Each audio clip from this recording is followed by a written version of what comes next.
On les vit plus péniblement depuis le début de la saison. Ces bouchons de circulation nous font rager. Ils pourraient aussi être cause de maladies. Harold, en fait, c'est ce que conclut une nouvelle étude.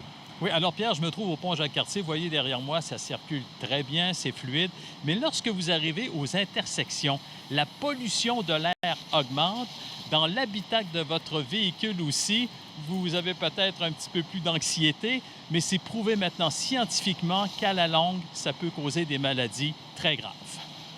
Selon l'étude publiée dans la revue américaine Sciences environnementales, dans les centres urbains, la pollution aux intersections est 29 fois plus élevée lorsque les autos sont arrêtées. Vous êtes dans votre véhicule. Les polluants comme le dioxyde d'azote s'accumulent à chaque arrêt ou ralentissement dans des bouchons de circulation. La pollution dans votre voiture est 40 % plus élevée dans de telles circonstances. Ça, c'est tous les polluants, NO2, SO2, ozone, particules fines, qui sont émis massivement par les combustibles fossiles qui vous intoxiquent puis qui donnent à la longue des infarctus, des ACV, etc. Certains, comme cette conductrice qui souffre d'asthme, s'en préoccupent. Yeah. Vous avez l'asthme? Yes. So Et it vous does pensez que affect c'est en me. partie à cause de ça? Absolutely. Vous pensez que ça peut provoquer des maladies, comme ils le disent?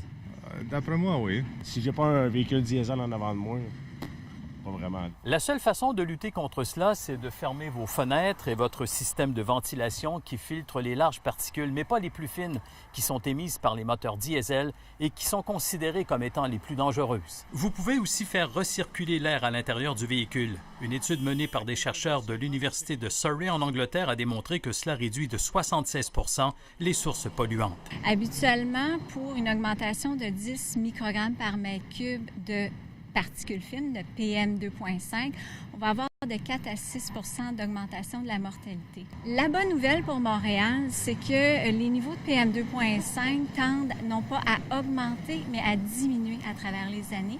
L'Organisation mondiale de la santé a établi qu'en 2012, il y a eu 7 millions de décès dus à la pollution de l'air. Aux États-Unis, la mauvaise qualité de l'air viendra au 8e rang des décès. À Londres, les morts reliées à la pollution de l'air sur les routes sont estimées à 10 fois plus élevées que les accidents d'automobile. La santé publique va mener des études aux abords des routes, mais les résultats ne seront pas connus avant quelques années. La solution la plus adéquate, la plus rapide, c'est de prendre le transport en commun. C'est directement toxique ce qui sort d'un pot d'échappement de voiture. C'est pour ça qu'il faut convertir les transports à l'électricité. Harold Gagné, TVA Nouvelles, Montréal.